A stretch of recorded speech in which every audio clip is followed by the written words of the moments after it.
Welcome to Summit University Forum, where the flame of freedom speaks. Today our guest is Tony Sutton, author, lecturer, and the one, if you'll remember, who exposed to the American people that conspiracy to supply the Soviet Union with technology and funds. His books on Western technology and Soviet economic development, National Suicide, The War on Gold, Wall Street and the Bolshevik Revolution, Wall Street and the Rise of Hitler, and Wall Street and FDR, give a very detailed analysis and accounting from documents of our own government, private sources, and private research, showing absolutely and finally and factually that the United States and the Western democracies have supplied and built the Soviet Union, its military complex, and sustained it economically. Today, our friend Tony is here with us, with Marie Steinman, teacher of 20th Century Studies at Montessori International High School. We're here to discuss what is going to be Tony's great work, his essays and research on the order. Tony, welcome to Summit University Forum. Today you are the flame of freedom that speaks. Please tell us about the order and how you came to discover it exists. Well, thank you. I'm very happy to be here. The order is truly a secret society. It was founded in the United States at Yale University in 1833. It has continued and exists down to the present day. Each year, the order takes in 15 men, senior students from Yale University. Never more than 15, only once has it been less than 15. In 1946, they took in, I think, 10 rather than 15 members. So what we have is a secret society which, over the last 150 years, has accumulated about 2,500 members, of whom perhaps 500 are alive today. Of this 500, perhaps 100 are actively in pursuit of the objectives of the order. It's not another college fraternal society. Yale University is the only university in the United States, or indeed the world, which has senior societies. These are societies where the 15 are selected in the junior year and actually are initiated at the beginning of the senior year. They stay on campus only 1 year as members. They are called knights. When they graduate, they leave the university, they go out into the world, then they're known as patriarchs. So at any one time, you only have 15 knights in existence, and for the rest of their lives, they're known as patriarchs. And they work during their lifetime, or a number do, towards the ends of the order. They are pretty much guaranteed success. Certainly they're guaranteed financial success. And in my reading of the material I have, I infer that so long as they go along with the purposes of the order, so long as they gear their careers and their lives towards certain ends, then they are guaranteed success. How did I come to this knowledge? Well, up to 6 months ago, I denied that there was a conspiracy, because, frankly, I couldn't prove one. I suspected a conspiracy, but I couldn't prove there was one until 6 months ago. Well, a little before 6 months ago, I received the catalog, which is the membership list of the society, all the way back to 1833, and I received some of their internal documents, enough for me to put together the way they correspond with each other, the operations within the order, to some extent their problems, and to some extent their objectives. Now, this is the book, An Introduction to the Order, by Antony C. Sutton. It has a skull and bones on the front and 322. The 322 is an identification. The order has a temple on the Yale campus. A temple? A temple, yes. It's a building maybe this 50, 60 feet by 40 feet, maybe 40 feet high. There's no windows, two big steel doors. We know what the temple looks like because back in 1880s, a number of Yale students became a little unhappy about what was going on inside this temple. When they went by it at midnight, sometimes they heard strange noises and all kinds of rumors on the Yale campus as to what this might be. There was a break-in. I call it the Yale Gate.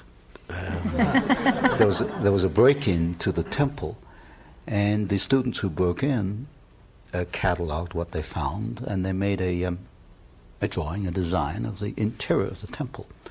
And three of the rooms are numbered. One is 322, one is 323, and one is 324. 322 is also, I suspect, the chapter number. And also in correspondence between members, they conclude their correspondence where you and I would conclude yours truly or yours sincerely. They conclude yours in 322. Why 322? There are several theories for this. One is that the order originated with Demosthenes, the Greek, in 322 BC. That's one theory. Another one is that it stems from the founding date in the United States, which was 1832. So really we have the last two numbers, 32, the second chapter founded in 1832. We also know that so far as the order is concerned, we are presently in period 1. Period 1 began in 1801. I don't know when it ends. I don't know when period 3 will begin. Period 1 logically must be sometime before 1801. The skull and crossbones are prominent in their ceremonies, initiation ceremonies. This is a symbol of death. Now, why would they take a symbol of death? Yes, from what I understand, when a new member is initiated, that would be in the senior year at Yale, he's placed within a coffin. Oh my. And now we only know this from the Yale Gate papers. These, I call it Yale Gate. And from the photographs we have of members inside the temple. Many of these photographs are the 15 sitting around a table, and they have this skull and the crossbones sitting on the table in front of them. It is the symbol of death, and it has been called the Brotherhood of Death, and I think it probably more adequately should be called the Brotherhood of Death. Why? What do they do? Well, the way I've had to go about it is organizations like this don't print manifestos. They don't publish manifestos or operation schedules. So what I've had to do is look at the history, the biographies of the leading members of the order and reconstruct their career and see if there's a common pattern in their careers.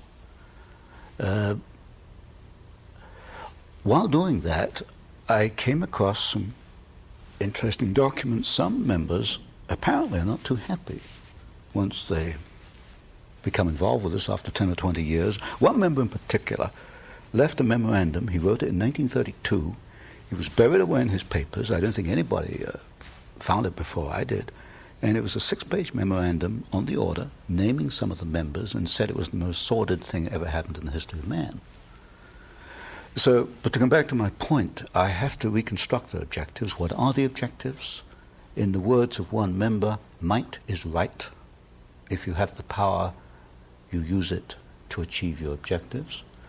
What is the objective? As you look at the histories of individual members, it can only be one thing: to acquire power, to keep power, to use power for their own purposes. Tony, who are some of the key members of the order, and how were these people selected? They are selected by what they call the next previous class. In other words, if you were to be initiated this year, next year would be your first year as a patriarch. That year, that senior year, selects the next group from the junior class. Within the order, each group of 15 are known as clubs. I call them cells because they're very close to the Jacobin cell, the revolutionary cells, but internally they refer to them as clubs. Each club has an identifying number. For example, Averell Harriman is a very influential member of the order, the son of Edward Harriman, the railroad magnate. Harriman was initiated in 1913. His club number is D111. All the other 14 of D111 have died off. Averell Harriman is the only one left. To come to the other part of your question, who are some of the significant members? Today, two men stand out.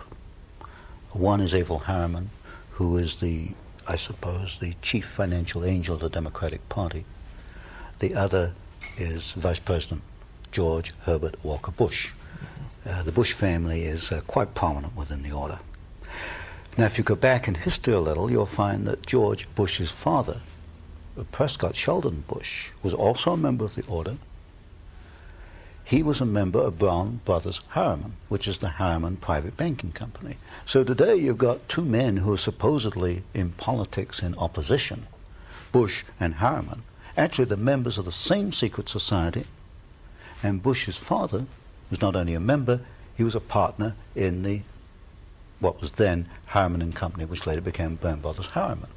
So behind the scenes, and this is something you don't see until you investigate it, people who appear to be in opposition politically or financially or industrially or in many ways are working together. Other members might be William Buckley. Now, William Buckley became a member in 1949, but the preceding class to that was Bush, 1948. So you get Bush was amongst the 15 who selected Buckley, and Buckley's club, that 15, was the 15 that selected, for example, one of the new members for 50 was the Reverend Sloane Coffin Jr. The Reverend Sloane Coffin Jr. at Yale was at the core of the anti-Vietnamese war disturbances on Yale campus. This is typical. You'll find that men in the same society will take opposite positions in public. So you've got William Buckley, whom I call a House conservatism member, but so is a man, for example, called Edwin Burt, who has a string of communist affiliations, which is about that long. And we'll get into this later. The method they use is that of the Hegelian dialectic. Thesis played against antithesis leads to a synthesis. In other words, for Hegel, for history to make progress, you have to have conflict. And when you look at the key people in the order, you will find that they generate conflict. So Bush and Harriman politically are conflicting. Coffin and Buckley, although part of the same order, are in public conflicting with one another because conflict leads to the new synthesis. Other prominent members, one of the most prominent was Howard William Taft, the only man to be both President and Chief Justice of the United States. The Taft family founded the order in the United States. There have been 8 members, 8 Taft family members within the order. Taft was probably the most prominent member around the turn of the century, 1910, 1920. Stimson, who was Secretary of War under Taft, then Secretary of State under Hoover, Secretary of War under Roosevelt. In other words, at that level, politics disappears, and people often wonder, why does a Democrat join a Republican administration? If you check back, you find often it's not as a member of the order. So key people would be people like Taft, Stimson, Archibald MacLeish, who wrote the Constitution for UNESCO, also Librarian of Congress, the Bush family, the Walker family, and above all today, if there's a godfather in the order, it's Averell Harriman.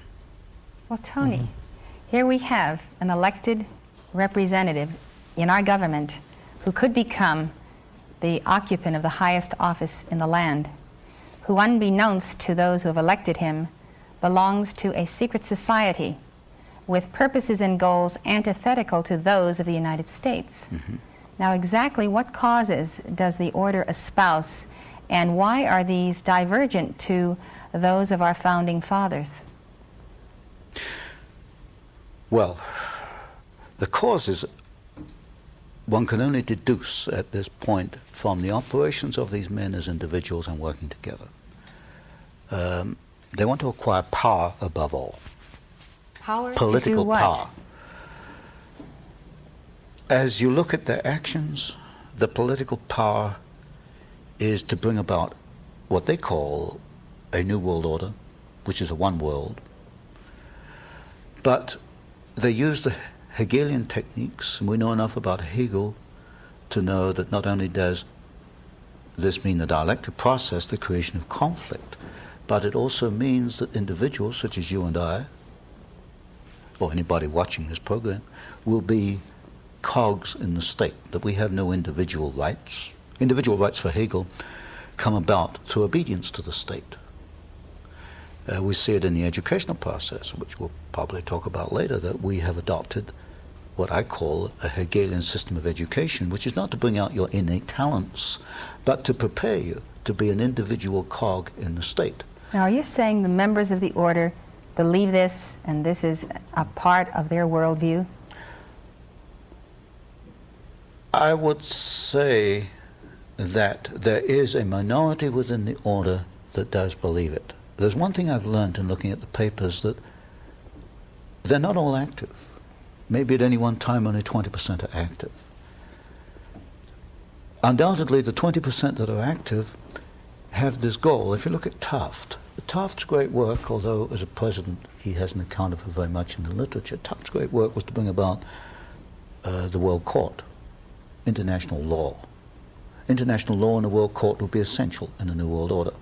If you take, for example, the career of Bush, Vice President Bush, when he was ambassador to the United Nations, he helped a process called mondialization, which was a process by which an individual American city would adopt United Nations stature. In other words, it's a diminution, a dilution of U.S. sovereignty. So if you look at these individuals, Stimson is another very good example. Averell Harriman, certainly, in the way he's financed the Soviet Union, his work towards the build-up of the Soviet Union. If you look at these individuals and ask what is the common pattern is the creation of a one world. Now, supposedly, these people believe that they are great benefactors of our society, the wise men, those who are especially endowed to rule, and who also believe that the best interests of America happen to be their own best interests as well. I have never seen anything in their literature which leads me to believe that they have our individual rights in their hearts. What I do see in the literature and in the documents is a ruthless drive to acquire power for themselves and to help each other, because this is one of the tenets of the order, that if you have three men coming before you for a job, the preference absolutely goes to your brother in the order. This is, in my book, The Order, Introduction to the Order, I call these chains of influence, and I trace one pattern where Stimson brought the McBundy family into the War Department. Then the McBundys go on and become key people both in the Department of Defense and in the Council on Foreign Relations. They help each other along the way. And when you get even a small number of men doing this, it can exert a very powerful force, a very powerful influence. So the basic assumption is that because they know what is best for America, the way to preserve that is to amass power to see to it that the destiny they envision comes to pass. My assessment is they're not thinking what is best for America, they're thinking what is best for the order. What is best for the order comes first. Is what is best for America in In that their eyes. order. Yes, in their eyes. And yes. what's good for us has to be good for America, so we will remold America according to Their pattern. That's right. Yes. But somehow there's a twinge of a sense that we are right and we know better than the common people, where we have a better sense of the way this nation should go, and this is the justification for the whole secrecy and the order, because we really are doing what is best for the country. It's very interesting you should say that, because amongst the documents I have some correspondence between members, and I have letters in which one member complains to another that along the lines that elitism is not accepted. It's an egalitarian society. They're complaining even on the Yale campus they're no longer accepted. In other words, they are worried. They're not recognized to be superior any longer. Yes, the people are beginning to criticize elites, that we don't accept elites as they perhaps were accepted at one time. And this is a definite worry within the order. It's not a monolithic situation where they hold all power. They have their worries, they have their concerns about us, that we won't accept them. And this comes out quite clearly in some of their literature. They are concerned that American society is no longer elitist, it is egalitarian. Well, they are realizing that the American people, being educated these 200 years, are beginning to discover that there are individuals who set themselves apart to rule and do not always do so in the best interests of the little people. Yes, and of course their concern is that this elitism is not accepted, that they have critics. Tony, people who have looked at the one world government have pointed to the Trilateral Commission and the Council on Foreign Relations and other organizations like this, but they've ignored the order. No one's really talked about it before you have. How has it remained secret for this long? It remains secret for 150 years because these people are under an oath not to talk about it. I understand that a member of the order may not remain in the room if it comes under discussion. Now, if I can elaborate on this a little bit, this poses a problem for Mr. Bush, because I write something called the Phoenix Letter, which is a monthly newsletter, and last November I began to open up. And a reader wrote to Mr. Bush and said, is what Mr. Sutton says, are you a member of this order? And the letter the reader got back was very interesting. It said, in effect, that the Vice President was not a member of a sordid secret society. That was not the question. The question was, are you a member of a secret society? The answer came back, he is not a member of a sordid secret society. Inserted the word, you see. This was a reader who doesn't give up, so he went back again. And I understand that, as it stands, as we are now, that Mr. Bush is not willing either to admit he is a member of the order or to deny it, because they're under this oath not to discuss it. So when people look at the Council on Foreign Relations, in effect what they've been doing is looking at a kind of a veil which hides the order? Yes. The core, or my work, came about almost by accident. If someone had not donated to me the membership list, we wouldn't be here today. It's remained secret because nobody has done that. Everybody's been looking at the Council on Foreign Relations, the Trilateral Commission, the Bilderbergers. They are not truly conspiracies because the membership lists are open. The membership list of the order has not been open. So there's a distinction between the CFR and the Trilaterals and the order.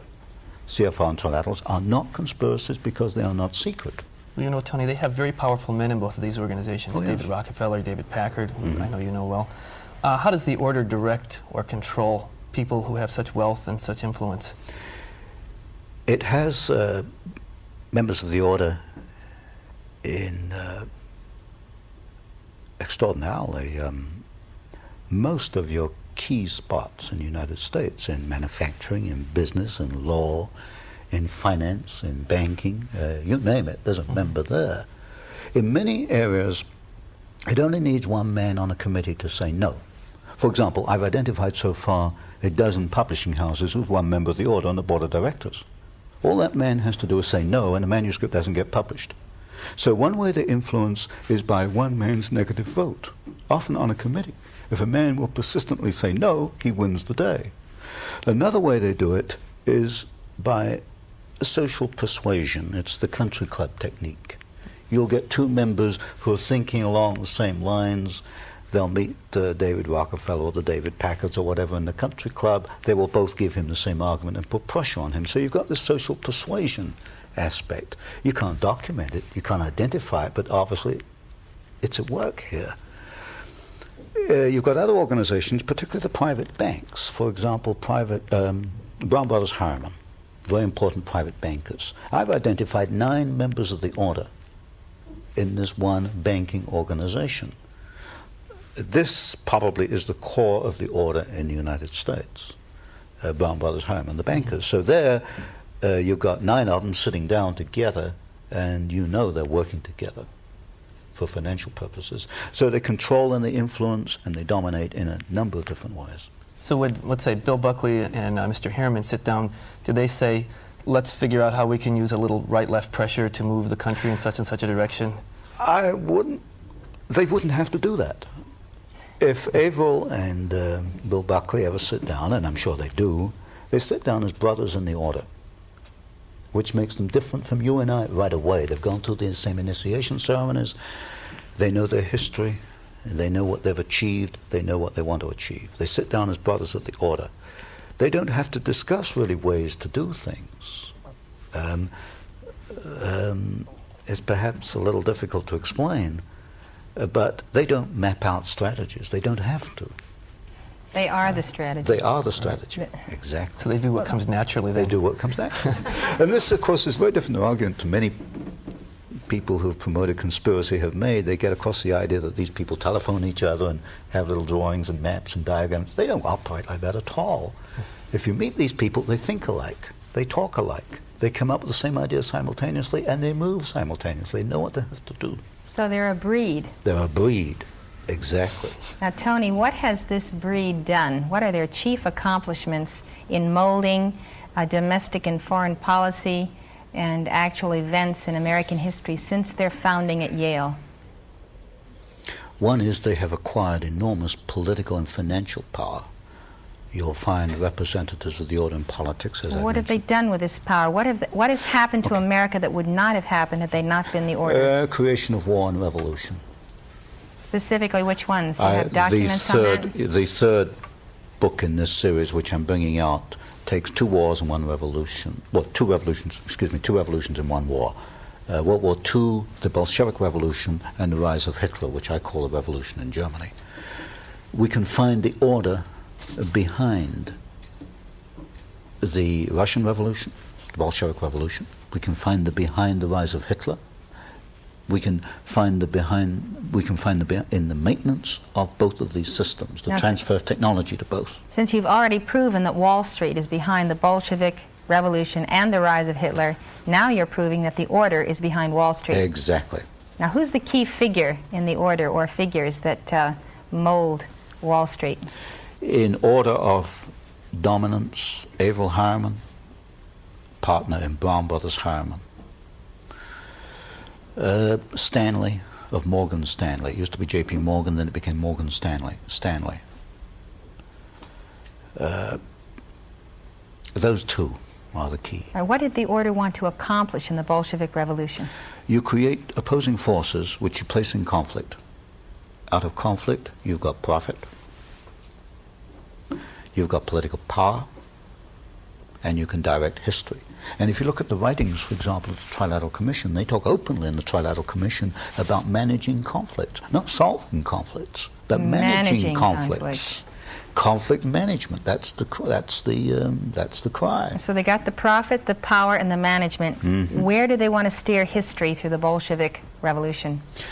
They wanted to set up, and they did, 2 opposing forces, the Soviet Union and Hitler's Germany. Out of that came World War II. There were logical steps in the process. They used the same bank, Guaranty Trust Company, as the conduit for the financing of Hitler, and also as a conduit for financing, and also the early days of the Russian Revolution. In fact, in Russia, Soviet Russia in 1923, a vice president of Guaranty Trust Company was the foreign director of the Roscombank, which was the first Soviet overseas bank that was set up. They were that close in those days. You'll get a very close relationship between the early Hitler days and members of the order, which is in the 3rd book I'm bringing out. Why did the order and then Wall Street want to finance Hitler? What was their goal? Because you've got to have 2 opposing sides. All right. Out of these 2 opposing sides, what was the synthesis was that World they War intended? II. World War II. All right. Then what did they want to accomplish with World War II?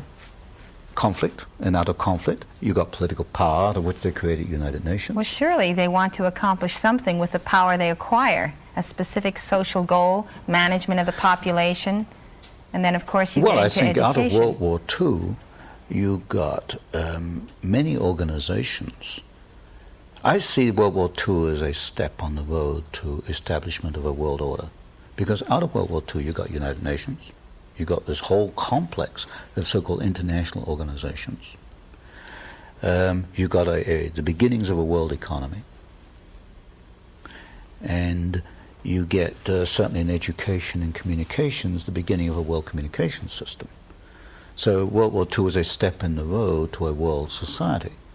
But the old dialectic of Soviet Russia and Hitler's Germany wouldn't work any longer, because Hitler's Germany, of course, was no longer there after World War II, so they set up a new dialectic. In the 50s and the 60s, it was the United States and the Soviet Union. That became a little dangerous, and they recognized it by the early 70s. So the new dialectic, which you will see in the 80s and the 90s, is the Soviet Union on the one hand, and of course, Communist China on the other. Out of this, notice they're transferring military technology to both. And by 1990, or the year 2000, you will get Soviet Union and Communist China in a conflict mode. And out of that conflict, they can take us another step towards world order. When you have world order, then the order has world power. Exactly. And since, as you say, the state is a myth, the power really is in the hands of the order. Exactly. So the goal is power. The goal is power from beginning to end. Stay in control to be sure the masses of the people don't rise up and begin to determine their own fate and destiny. And the way they achieve power is absolutely immoral. As one member said, this was Sumner, said, might is right, which was Hitler's argument. Might is right. If you have the power, you have the right to use it. It goes back to Hegel. As the inversion of Camelot. Mm-hmm. Exactly. Why don't you tell us exactly how they've moved in for control of the common people through the control of education? Do you want to tell us about that triumvirate of Dwight and White and Gilman? Well, there were three men back in the 19th century, three members of the order, whom I identified as being at the very beginning of our modern educational system. One was Gilman, he was the key man. Another was Dwight, who later became president of Yale University, and the other is White, who became president of Cornell University. The key man is Gilman. Gilman was a member of the order. In 1856, he established the Russell Trust. Within the order, they call it the RTA in their correspondence. RTA, for short, was the legal entity which is the financial vehicle for the order. And then Gilman, White, and Dwight all went to Germany. And in the 1850s, the 1860s, there were graduate students in Germany. And that was the time of when Hegel, the philosopher Hegel, was very prominent in Germany. And I have some of the early letters in which you could see that they've picked up the philosophy of Hegel, which is the complete antithesis of what we understand, certainly in the United States and England. For Hegel, the individual is subordinate to the state. This is what they picked up. This is what they brought back. When Gilman came back, he first became president of the University of California. He didn't last too long, because a man called Henry George was then editor of a San Francisco newspaper. Henry George, a socialist in quotes. Henry George was an unusual man. He was against monopoly. They call him a socialist, but actually he was anti-monopolist. Henry George spotted Gilman. He didn't like him. He wrote scathing editorials. In the end, Gilman wrote a letter to Dwight, I think it was, and said, I'm going to have to leave here before the roof falls in. So they found him a job as president of Johns Hopkins University. At Johns Hopkins, he began the process which ended up in control of the modern educational system. He brought in a psychologist, G. Stanley Hall, who had been trained under Wilhelm Wundt in Germany, the founder of experimental psychology. Hall began the process which ended up, by the way, John Dewey did his doctorate at Johns Hopkins under Gilman and under Stanley Hall, came under their influence. But John Dewey, who is the core of modern education, was already a Hegelian in thinking. These people just put a rubber stamp on it. And then came a process which you see time and time again. A man who is not a member of the order, but whose direction in life is towards their goals is helped along. And you can see this in the careers of Hall and Dewey, who were really quite inconsequential men. But they were pushed and promoted and pushed and promoted. And Hall certainly never knew why he had such a successful career. He didn't know behind the scenes, when he needed money, the money was there. When he needed another job was there. And that's what happens with the people of use to the order. Anyway, to come back to Gilman, Gilman made sure that Hall bought Wundtian Experimental Psychology of the United States. This, through John Dewey, ended up in the Lincoln School, the experimental schools, the experimental educational laboratories at Columbia University and at University of Chicago, funded by Rockefeller money. Also in one of my books, I have identified, I think, 500 or 600 doctorates which were awarded by this very small group out of Johns Hopkins. So within about 20 years, these people had awarded doctorates to hundreds of people identified as those already thinking along these lines. So anyone who's an individualist or tends to be a man alone, or who doesn't believe in political power, the use of power for amoral purposes, got shunted to one side. So I can understand why many people, and I've met them over the years, wondered why they never received a doctorate. Well, I can give you one answer, is that they weren't thinking the right way to get a doctorate to appeal to a certain committee. So anyway, out of this came our whole Dewey system of education, and if you look at John Dewey, you will see. John Dewey says what Hegel says, that the function of education is not to bring out your innate talents, not to see what you're good at and help you along. It's not to educate you, not to teach you to read or to do arithmetic. That's not the purpose of education at all. And John Dewey is quite clear if you read him, and so was Hegel. The whole function of education is to prepare you to be a part of the state apparatus, is to prepare you to be a useful little cog in the workings of the state. So it's Orwellian. It's Orwellian, but it's Hegel. You find freedom in obedience to the state, which is upside down to us. But so here we are in 1984, and parents and educators in America alike are in an uproar over the low scores of our high school students. And you've written another manifesto on the order, how the order controls education. Now in this one you expose this little triumvirate and the evolution of the control of education, and you point out their introduction of the look-say method later on, and how this was originally for deaf mutes. Yes, the look-say method of reading, in which I wasn't brought up that way, thank goodness, but apparently you look at a word and you're supposed to be able to recognize the word from just by looking at it without breaking it down into yes, like Chinese hieroglyphs, you have to memorize 1,000. Well, that was originally developed in 1818 by Golladay for deaf and dumb people.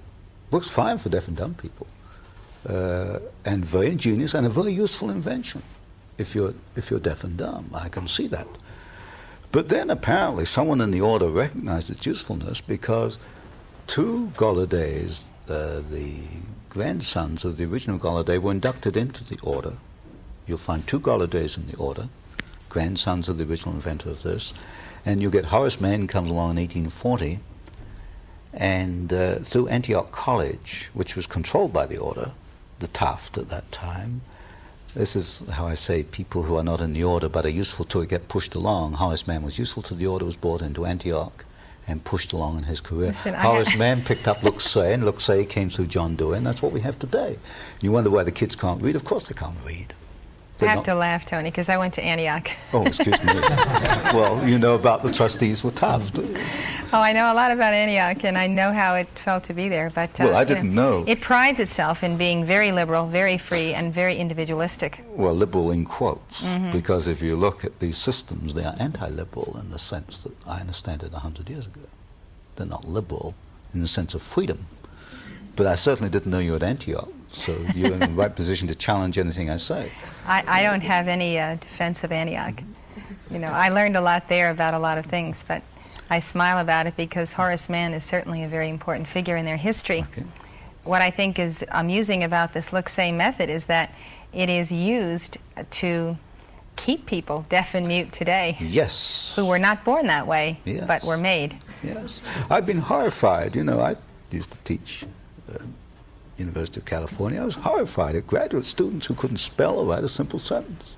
I don't know how they ever got there. I mean, they were bright kids. Well, the worst Good thing kids. about young people who can't really read and write well is that they sense themselves inferior, are intimidated, and do not seek jobs that require good communication and articulation, and that is exactly what the order wants to do. Exactly. Is to keep the bright people that come up out of the middle class from assuming those positions. Exactly. Now, I'd like you to go on and tell us what you think is the next most devastating accomplishment of the order in education as you've exposed it in your book. I think it was to bring the experimental psychology of Wundt in Germany. He was the first experimental psychologist. And his idea was that we're all the subjects of stimuli. You know, we get hit on the head, so we take moves not to get hit on the head again. Everything we do in life is brought about by external stimuli. And Hall recognized this. He studied under Wundt in Germany and brought the Wundtian method to the United States. This is the basis of the experimental schools and education, that you can stimulate and prod a student to follow a certain road. I think it's the Wundtian psychology that is Well, vital. it's the animal theory. The animal theory, exactly. And of course, that excludes the concept of the interior self and the process of education being the process of the unfoldment of that inner self, the meshing of the soul with the mind, with the physical body, the development, the drawing back from the subconscious of the accomplishments of previous embodiments, the talents of existence, and therefore education contributing to the ongoing evolution of the soul, who does not begin and end with the physical body. But, of course, Wundt is essential for the Hegelian theory of the state. If you're going to be a cog in the state, you've got to see yourself as an animal and is subject to external stimuli. You can't see yourself as an individual with a soul that needs development. Well, history has proven that no one, no power, and no system can ultimately control the person in whom the divine spark is still ignited and where that flame of freedom is. And so freedom transcends all of this attempt to control. The only way you can control anyone is to first make him into either an animal or a mechanization man. If I can interject a comment here, it's very interesting that I think the order recognizes this. Within their correspondence, I pick up complaints. The people are not responding as they expect to be. They expect them to respond. They're too individualistic, and they're worried. They are definitely worried. In fact, I have one letter from one member to another in which he tells his friend to not give up. Don't give up. And here we've got all people in the, in the outside free world, as I call it, who are worried that they're going to take us over. Look, they're the ones that are worried, not us. We outnumber them, right? Well, there's only a few of them. There's 200 million of us in the United States. There's only 500 of them or so right around today. I mean, we can remove them if we had the power. Well, we do have the power. Oh, at some point, yes, when people know. People have the power when they know they have it. Yes, exactly. And this is why you have to keep these things secret. I mean, once they become open, the power to a great extent is gone. But the point I want to make is they are worried. They're worried because people don't accept what they want. Tony, speaking of education, what are the controls, let's say, at Oxford and admissions to other major schools in this country and at the high school level, and how do they really control higher education worldwide? Oxford is a very important link in a world pattern. Carol Quigley, who wrote Tragedy and Hope, used to be professor of international relations at Georgetown University, identified the British equivalent to the order, as known as the group. The group stems from Oxford University. And so what there is in England is a rather similar order, which has liaison with the order in the United States. That stems from Oxford. How they control admissions, I don't think they control admissions that closely. I don't think that's the problem. I think the problem is twofold. One, at the doctorate level. You're not going to get a doctorate in any Western university if you argue against or produce evidence against the major direction of the order. Is that really true? I think that is true. In any major Western In any university? major Western university. Today? Yes. This is another story, but I've been quite surprised at the links, for example, between British universities and American universities at that level. Secondly, in the development of a career, you're not going to be hired in certain areas if you have strong views which are against the requirements of the order. For example, you're not going to become a commentator on CBC if you're an outright exponent of individual rights. Now, I'm not saying that none of the existing commentators are members of the order, let me put it that way, but directors of the networks are. But one cannot say that any present commentator on television is an outright exponent of individual freedom. They're all tinged in a little way with this collectivist aspect. In publishing, you're not going, or as an author, you're certainly not going to make strong headway. I've identified so far a dozen publishing firms with members of the order, and it only takes one to turn down a book. So this is the problem you get. It's not at the acceptance level of the university, but when you get to the doctorate level or when you begin to develop your career. So my suggestion would be, if in your career you run into roadblocks, and if you're in a career that might possibly have some usefulness to the order, you better look at your own philosophy and see if it is collectivist enough or not. And if you want to make some headway in this world, you better become a collectivist. Of course, you might lose your own integrity along the way, but that's your decision and not mine. Tony, the president had a task force on education, and they said that education had really declined, and it's really not important to look at the causes, it's important to look at the cures. We have to go ahead and improve education. Well, I've got a simple answer to that. The report was useless, because what did it do? It just provided more money to do what has been done before. That was the same thing they did in the 50s. Remember when Sputnik went up in 1957? Oh, we got a tremendous problem in mathematics and science. They poured billions into education. It didn't change the fundamental bases, which is to train you to be a cog in the state machine. So my solution would be quite a simple one. I just halve the funding. Halve the funding. Halve the funding, and if they didn't get their act together, to put it bluntly, and get a freedom, an educational system which would bring out innate talents, I'd halve it again. And just keep halving it until the educational people understood. The function of education is to develop the individual, not to develop a state machine. Now, they said that Japan and European nations, and perhaps even second world nations, were going to start to catch up and exceed the United States because of our failure of education. Now they're funding it, they're going to give it more money. Are you suggesting that that's an objective, to have the United States continue to decline in education so that other nations catch up? Or is that sort of an unfortunate consequence? I would put it a little more broadly than that. There seems to be a pattern to have the general United States standard of living decline.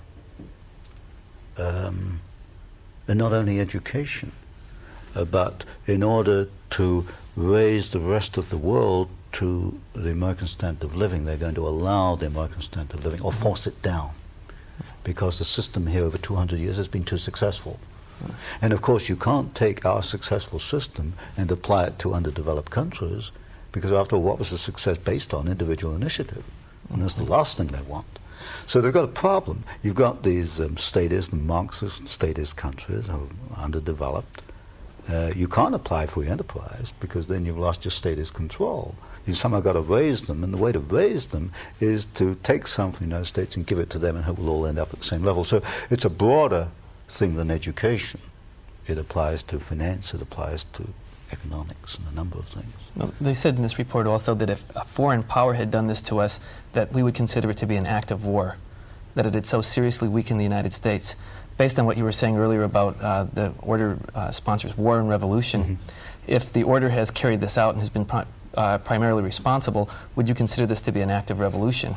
I think the order has been at war with the United States in general since 1833. There's no question about that, when you look at their individual actions. And that is because if the flower of the United States, the flower of freedom, was to become what its potential was, their very elite positions would not have a stronghold. Exactly. Exactly. The greatest single threat to this breed that has antedated Christ is the nation that has itself founded upon a constitution that guarantees, absolutely guarantees, the rise of the individual. This is one of the problems. They cannot live with the Bill of Rights. In fact, this is why when Archibald MacLeish, a member of the order, wrote the Constitution for UNESCO, it was built into there that UNESCO would gradually try to erode press freedoms. In the Trilateral Commission, you'll find the same criticism: too much freedom of the press. There's just too much freedom for these people. They can't live with the Constitution. They tried to change the Constitution through the Fund for the Republic down here in Santa Barbara. They're not being successful yet, but they realize that there are roadblocks they've got to overcome to achieve what they want. The most unfortunate thing to me is that when the people have coming at them from all directions this momentum of the order, they turn and espouse the order, or they let these people, or have in the past, become their idols, accept that they are an elite, accept that fact that they are superior, accept the projection from them to the people that they're superior. Yes, and today you will find people agreeing with the limitation of freedom in various sectors of this country for various purposes. That's a very unfortunate part of our society, that too many people are willing to abandon freedom for security, or what they see as security. You can get security in a Siberian gulag, but you can get freedom in Hitler's concentration camp. But too many people are willing to give up freedom for security. Too many people are willing to look at these people as miniature gods. And because they have achieved power, don't ask how did they get power or what they're going to do with the power, but just the fact that they have power makes them a god, and therefore they worship them. This to me is unbelievable. People, I put in one of my books, we've got 20, 30 million degree holders in the United States. People who've earned a college degree, but they don't question statements which are made by these people. Well, it's an amazing thing that people, educated people, can accept that the interference with private property rights, or with the press, or public assembly, or religion, free speech, the interference with that can somehow be necessary to the continuity of the republic, or the security of the nation. It's ridiculous. I can't answer for these people. All I hope is that they will examine their own consciences and their own minds. Well, Tony, I think that in conclusion, it's very important that we understand how you develop in your third book, which is about to come out, the development of conflict to produce war or peace at their choosing, and how that has worked, let's say, in Vietnam, or in the situations that are occurring today in the Middle East, where there is great conflict. How is the order managing the conflict we see on the globe today? Well, it's, as I mentioned before, basically it is using the Hegelian dialectic. You establish one side, then you establish the other side, then you bring them into conflict, then you manage that conflict. So you establish Soviet Union, you establish Hitler, you bring them into conflict, World War II. By managing the conflict, you can control the next decade or so. And as I mentioned, we built up the Soviet Union. We're building up Red China today, Communist China. We're even going to send the military technology. So by 1990, 2000, we've established the two sides. We bring them into conflict. Now tell me, why does Reagan go along with these agreements with Red China, which he just did, to supply this technology? He's not a member of the order. Why does he respond to its stimuli? Because you've got a group within the administration who are members, who are connected with the order. When you get a group of quite capable men working together, they can wear down opposition, they can erode opposition, because they're all kind of marching in step. If you get 3 men marching in step, they can do more than 20 men marching to their own step. Do I make my point here? And within the order, for example, or within the administration, you've got, for example, Mr. Bush, and the people around Mr. Bush, Mr. Baker, Chief of Staff in the White House. And gradually you've seen the weeding out of those individuals who are independent. They've either resigned or they've moved out to other departments. So, in effect, the order has taken over very gradually, very carefully, without any fanfare. How is the order then managing the conflict in the Middle East? It's hard to believe that the Arabs or the Iranians or the Iraqis are actually under anyone's control except their own. I can't fully answer that today. Many of these questions you can only answer maybe 10 years later, when you can look at it in perspective. For example, I can look at Pearl Harbor today and see quite clearly a much different picture on Pearl Harbor than was put out in 1941. I can't look at the Middle East today and make too much sense, except you've obviously got two sides. You've got the Hegelian dialectic at work. You've got conflict being created, conflict being managed. The Marines go in, the Marines go out. Today, the Iraq is attacking the Iranian oil bases. You've got the deliberate two sides in these conflicts, the deliberate creation of conflict and the management of conflict. Put it this way, is Castro in Cuba because the order wants him there? Could I rephrase the question? Is Marxist Angola remaining a Marxist Angola because the order wants him? The answer there is yes, because I know in Angola, the Gulf Oil Company is the biggest supplier of foreign exchange to Marxist Angola. Pull Gulf oil out of there, there's no more Marxist Angola. I can't answer as clearly for Cuba. So Gulf Oil wants Marxism? Oh, yes, it wants, undoubtedly. And Marxism supports Gulf Oil? Oh, yes. In fact, Cabinda, the Gulf oil installation in Angola, is defended by Cuban troops. But you see, you've got an interesting phenomena. I think everyone should hear that one more time. I said Cuban troops. Cabinda, which is the Gulf oil installation in Angola, Marxist Angola, is defended by Cuban troops. So here we have Cuban troops defending a capitalist so-called monopoly. So-called capitalist. But one of the first things you learn in this business is forget about capitalism versus communism. That is absolute nonsense. The two are, behind the scenes, are hand in hand. It's a capitalist-communist conspiracy. One conspiracy. Yes, but you need the so-called conflict between the two to keep people focusing. Look, they keep you looking over there. Capitalism versus communism.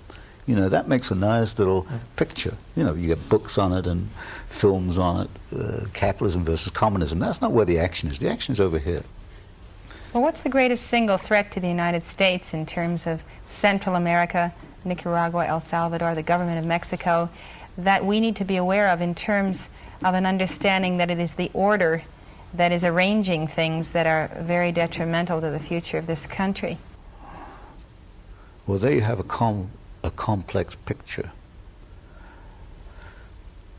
because it's not only a Marxist movement, it's also a rebellion against poverty, and there's bitter poverty down there, as we all know. You have to go across the border into Mexico to realize that. You have the intervention of certain religious groups, the Maryknoll Sisters, the Jesuits. That's another conflicting factor down there. You have, for example, in Panama, where the Panama Canal was handed back to Panama, there's a story behind that which involves the debts that Panama owed to the United States and the functions of Marine Midland Bank, and of course Sol Leinowitz, director of Marine Midland, was our negotiator down there. You've got a very complex picture in Central America. What it is the creation of turmoil. Out of it, we will either get bogged down in another war, or we'll get a series of Marxist states. But what we're heading into, I think, is an era where the order is willing to back some Marxist states, but not others. It will back Marxist Angola. It tried to back Nicaragua for a while. It would not back Grenada. In other words, we're getting to a situation where there are good and bad Marxists. So, in other words, the order made it possible for us to go into Grenada. Oh, yes. If they were backing the Soviets there, we couldn't have gone in. Yes, because they were bad Marxists. Bad in quotes. They were bad Marxists. But you see, all this helps create conflict, helps perpetuate conflict. We never discuss what to me is elementary. All right, if these people are causing all the trouble in the world, we're not going to help them. We just cut off trade, we cut off technology, we cut off finance. Because the two key elements used to control these countries is debt and technology. So we'll cut off finance, we'll cut off technology.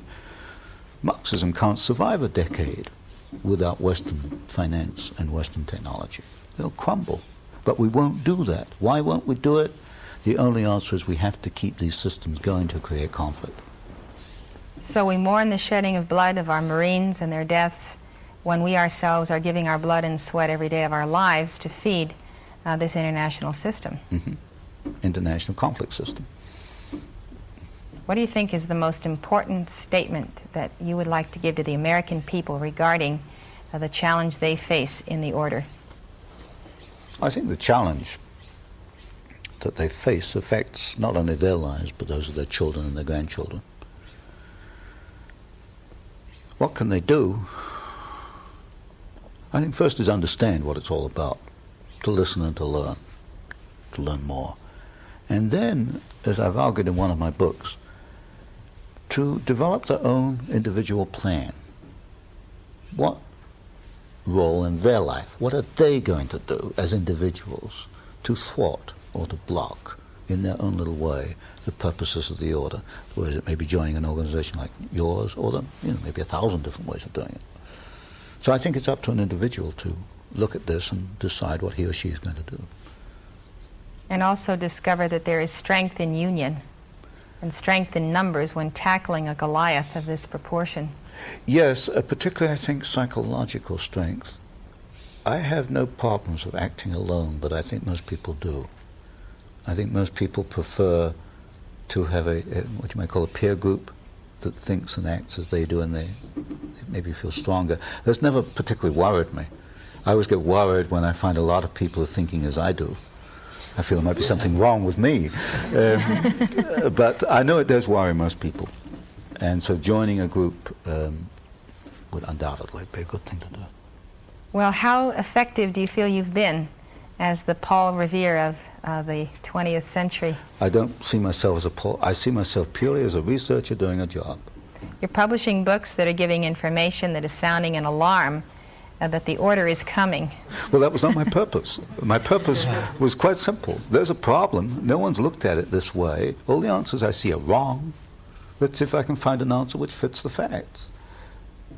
That has been my motivation. I'm basically a researcher, problem solver. So you've dissected a problem. Yes.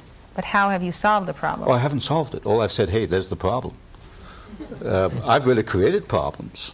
Because what have I done? You've had this nice, beautiful view of the world, and then I come along and say, hey, that doesn't look like that at all.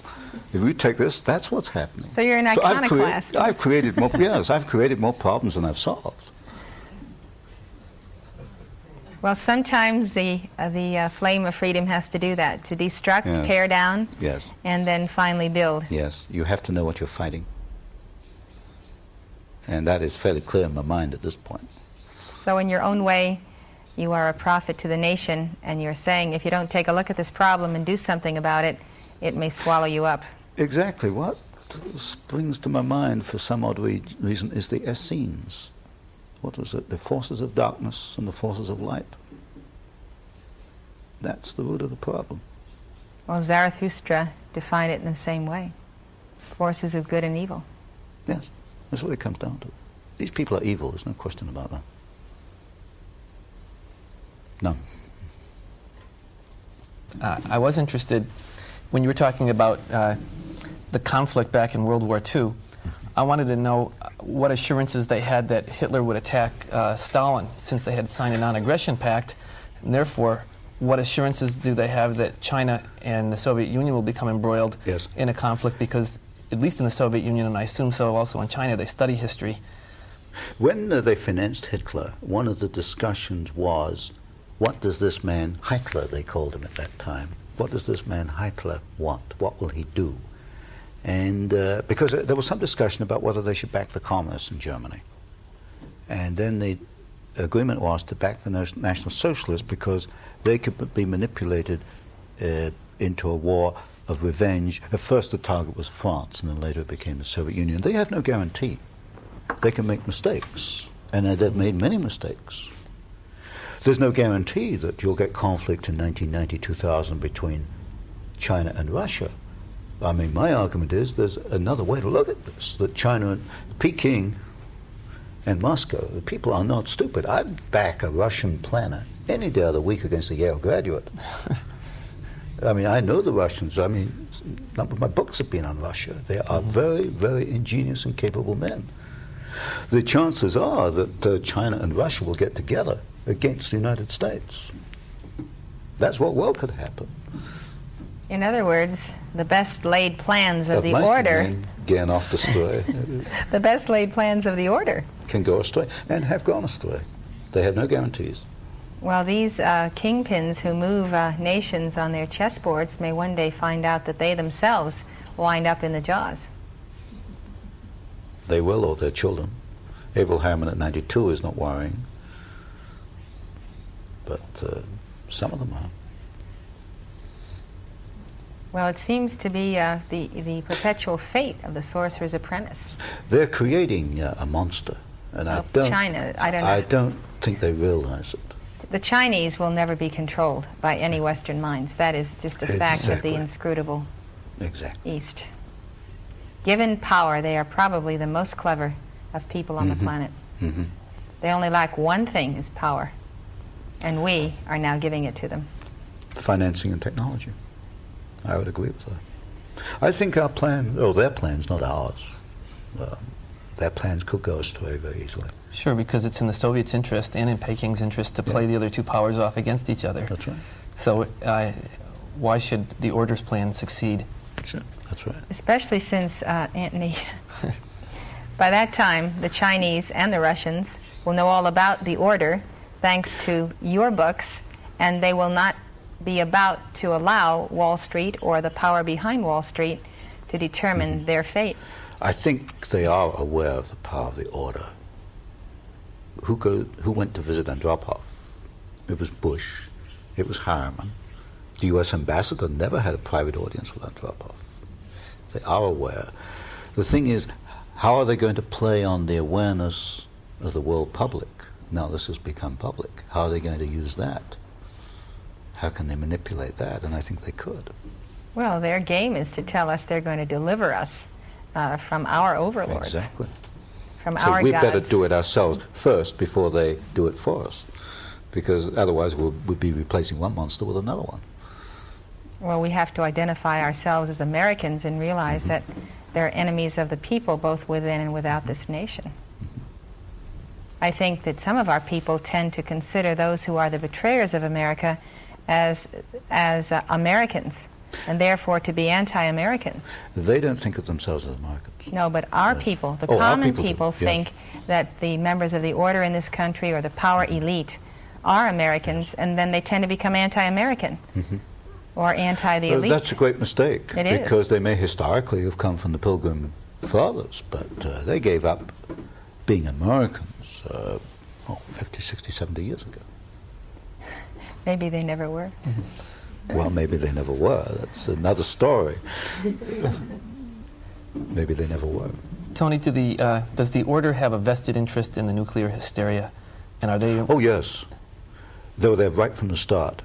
The Manhattan Project, which was the United States project to develop the atom bomb. Stimson, a member of the order, was Secretary of Defense. His two assistants in charge of Manhattan Project were Harrison and McBundy. 3 members of the order started up the atomic project. When it came to target selection for dropping the bombs on Hiroshima and Nagasaki in Japan, the order came along and wiped out certain targets. They didn't want, for example, Kyoto bombed. They've been there right from the start. And of course, to bring your question up to date, it's very useful as a means of creating a fear in people. Right. Are they interested, or are they worried themselves about a nuclear war, or do they try to exploit the fear of global annihilation? I think it's exploitation of the fear. I don't think they have any belief that one will come about. Well, what do they look upon their Soviet counterparts who are building underground bunkers, civil defense? Do they think this is a waste of time and money? Or? Of course, you've got to look at it from the Soviet viewpoint. Why are the Soviets doing this? It's because they truly fear these people. You know, I'm about as anti-Soviet as you can get, but I'm not going to say that everything the Soviets think and do has no foundation. I think the Soviets really do believe that these people are a threat. That the order is a threat? A threat to whom? to their order. As a matter of fact, they have an order too. It's called the Brotherhood. It's called the Brotherhood. Yes, they have an order too within the Kremlin. That's why Chernyenko got the job and not a much younger man. He's the last of the old members of the order. So you've got the Oxford situation, the group in England. You've got the order in the Soviet Union. You've got an order here. Anywhere else? Not that I found so far. I'm interested what's behind all this. Because if you get, say, 500 members of the order today in the United States, there must be a smaller group. 500 don't get together and decide things. There must be a small inner group. I identify Averell Harriman undoubtedly as being the godfather, the chairman, but the others must be a dozen. Who's the heir apparent to Abraham Harriman? I would say Bush. My guess is Bush. My guess. But I don't know. And would you say that President Reagan does not know this? He does now. But he didn't 2 months ago. How do you know that he knows? Well, because I understand my newsletter goes to the White House, so I guess somebody told him. I know they told Mr. Bush.